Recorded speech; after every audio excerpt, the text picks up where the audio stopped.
Oui, alors que peut-on encore attendre aujourd'hui de ce lieu de tolérance, de diversité culturelle, de résistance et d'humanisme qu'est l'école rurale?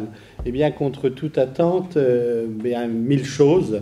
Alors évidemment, nous avons tous l'histoire de notre géographie. La Machine, c'est une petite ville du sud nivernais qui est née, qui a prospéré et qui malheureusement a décliné aussi avec l'arrêt de l'extraction du charbon, puisque le dernier puits a fermé en 1974. Et comme toute ville mono-industrielle, une reconversion qui a été difficile, d'autant plus que les disponibilités foncières sont très limitées. La forêt privée couvre 1200 hectares sur les 1760 hectares que comprend le périmètre communal. Et aujourd'hui, nous avons un plan local d'urbanisme qui recense 77 puits.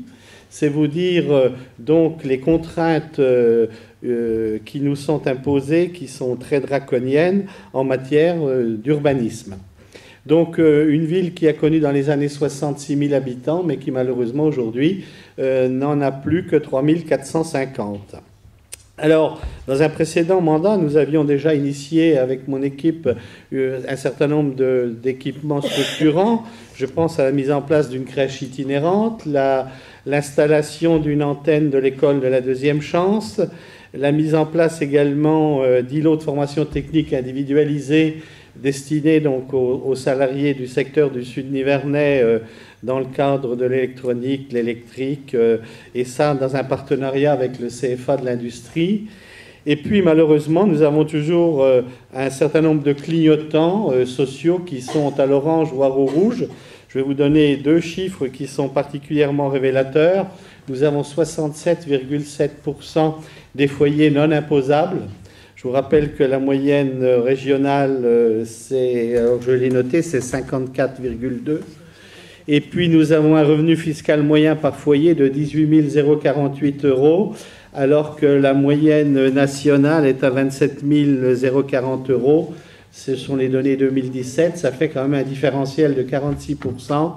Ça vous donne tout de suite une idée de l'ampleur de difficultés que nous pouvons rencontrer. En termes de démographie scolaire, évidemment, nous avons aussi 60% de la population accueillie qui relève des catégories socio-professionnelles défavorisées et entre 30 à 50% de jeunes qui bénéficient d'un PPRE. Donc, munis de ces efforts, de ces éléments-là, il va de soi que la commune reste le premier pilier d'où jaillit l'arc républicain et le désir de vivre ensemble et donc de partager une histoire. Alors cette histoire, l'équipe municipale a essayé évidemment de saisir de ce qui est blessé dans l'humanité de nos compagnons d'aventure en prolongeant le réel, non pas en l'embellissant ou en sombrant dans le fantastique ou dans le merveilleux, mais tout simplement de vivre le concret dans sa vraie dimension, dans ce qu'on appelle l'épopée du réel.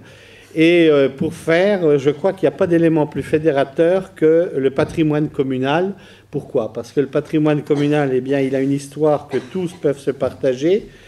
Il appartient à tous puisqu'il est le décor de tous.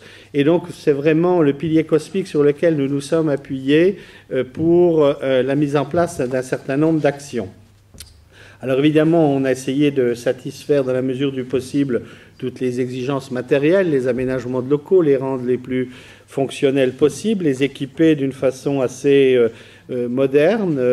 Je pense à tout ce qui est informatique, tout ce qui est équipement, tablettes numériques, accès à la cyberbase, à la bibliothèque municipale, aux différentes installations. Mais nous avons surtout saisi la perche qui nous était tendue par l'Éducation nationale au travers de ce nouveau dispositif et de nous engager dans cette dynamique collective, donc dès 2018. Pour nous, l'école du socle doit embarquer les jeunes pour le plus beau de leur voyage, c'est-à-dire celui de leur épanouissement. Alors l'idée, c'était aussi de fédérer effectivement tous les acteurs et partenaires du territoire.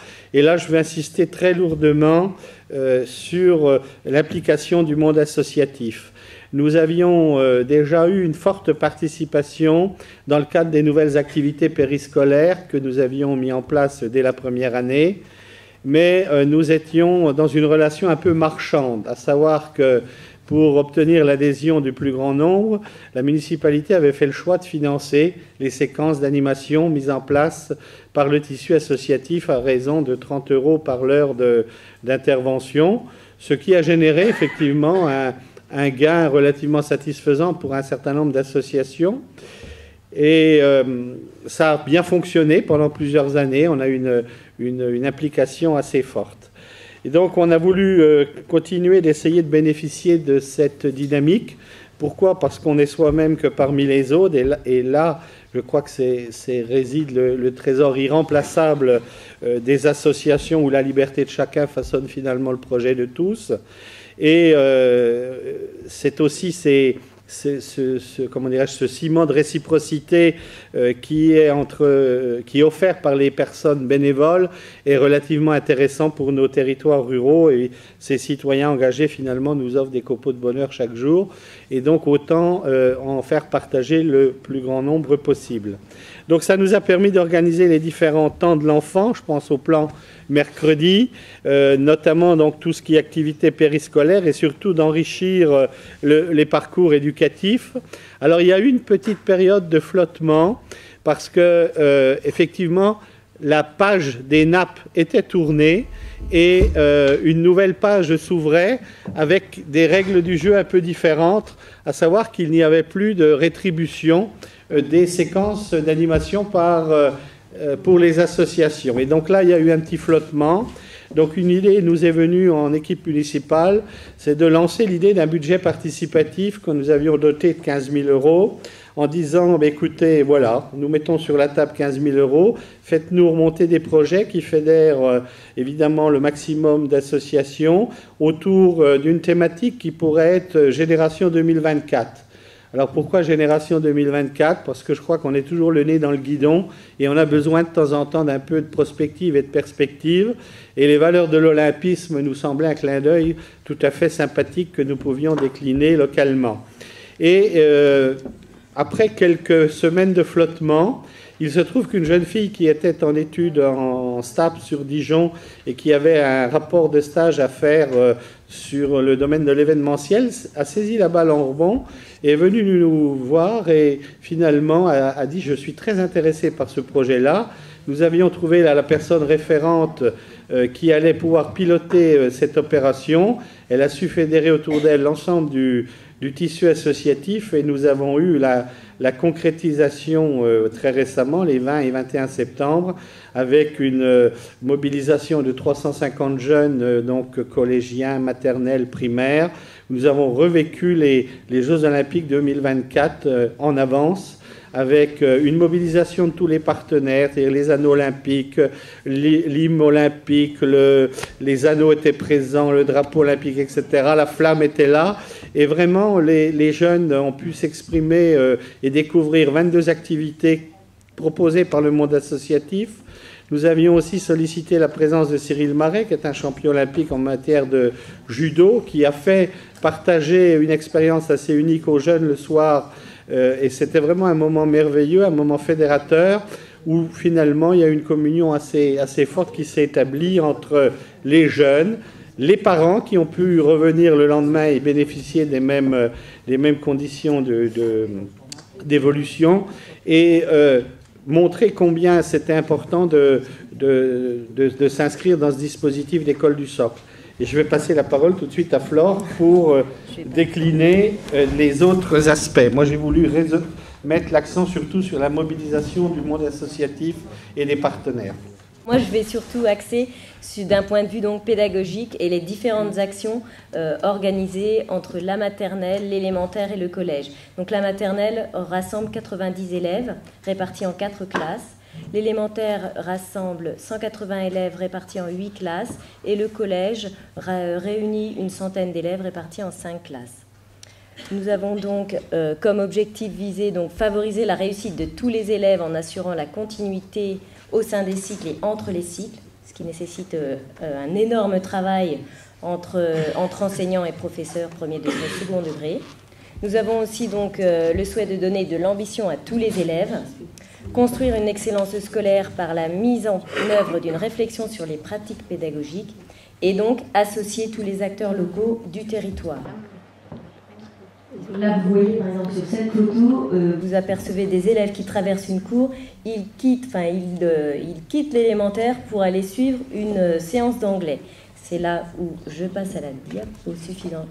Parce qu'effectivement, on n'en a pas parlé, mais on a aussi des contraintes, enfin pas de contraintes justement, mais des facilités matérielles.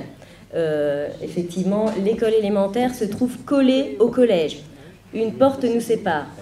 Donc en matière de co-intervention, c'est vraiment on ne peut plus facile pour nous. Donc j'en reviens donc aux actions école maternelle et collège. Donc plusieurs projets ont déjà démarré l'an dernier, donc notamment le projet Sciences naturelles. Donc le professeur de sciences naturelles du collège est intervenu auprès des maternelles sur le projet des petites graines. Une grainothèque a également été créée et puis a été mise à la disposition des familles. Et puis donc voilà, les enfants ont donc pu semer, planter, étudier la petite graine. Et ce projet est remis ensuite au CP, en élémentaire. Et puis dès que les plants seront assez costauds, on pense notamment aux petits chênes, des places leur seront attribuées sur la commune. Voilà. Projet technologie, ben c'est pareil, donc effectivement le professeur de technologie qui intervient. Projet artistique classé en lien avec le Centre d'art contemporain de Pouglézeau et le professeur d'art plastique du collège qui interviendra aussi au niveau de la maternelle. Un projet lecture en partenariat avec la maison de retraite de la Machine, donc les élèves de maternelle partageront des moments de lecture avec ces personnes. Donc là, c'est pour vous montrer un petit peu le maillage, effectivement, l'école du socle et tous les partenaires. Ça reprend vraiment ce que je viens de vous dire en matière des projets mis en place. Les actions, donc là, école élémentaire et collège, donc des co-interventions CM2 collège, donc co-intervention notamment en mathématiques et en anglais. Alors, qui dit co-intervention, c'est que l'enseignant de CM2 et le professeur de collège sont ensemble pour 1 heure de mathématiques par semaine, ainsi qu'1 heure d'anglais par semaine. Là, vous voyez donc les élèves de CM2 en séance d'anglais avec le professeur. C'est ma collègue enseignante qui se trouve à prendre la photo, elle est bien présente et à intervenir également pour travailler avec les élèves. La répartition fait que nous avons 2 classes de CM1, CM2, donc cette même collègue reprend ensuite en classe avec les élèves de CM1 au complet et également avec sa classe CM1, CM2. Nous avons également un travail de tutorat mis en place parce qu'effectivement, quand les collègues font des co-interventions, nous avons organisé un travail de tutorat entre les CP et CM1, donc un travail d'écriture. Donc pendant l'heure où nous avons un enseignant parti sur une séance d'anglais, nous avons les élèves de CM1 qui viennent travailler avec les enfants de CP. Donc vous voyez là par exemple une situation d'écriture, un élève de CM1 et des élèves de CP en travail ensemble. Également l'accompagnement, le dispositif devoir fait. Nous avons les 2 enseignants de CM2 qui interviennent au collège pour suivre les élèves qu'ils ont eu l'année précédente en CM2. Ils les suivent sur le dispositif devoir fait en 6e, tout au long de l'année 6e. Également l'accompagnement à la scolarité. On a un grand partenariat avec le centre socio-culturel qui propose donc le CLAS et 2 soirs par semaine. L'année dernière, nous avions 2 enseignants qui assistaient à une des soirées aide à l'accompagnement à la scolarité. Cette année, nous avons 2 soirs d'accompagnement scolarité où les enseignants seront, enfin nous avons à chaque fois 2 enseignants qui suivront les bénévoles du centre social pour aider les élèves à apprendre, à faire leur travail, leur devoir correctement.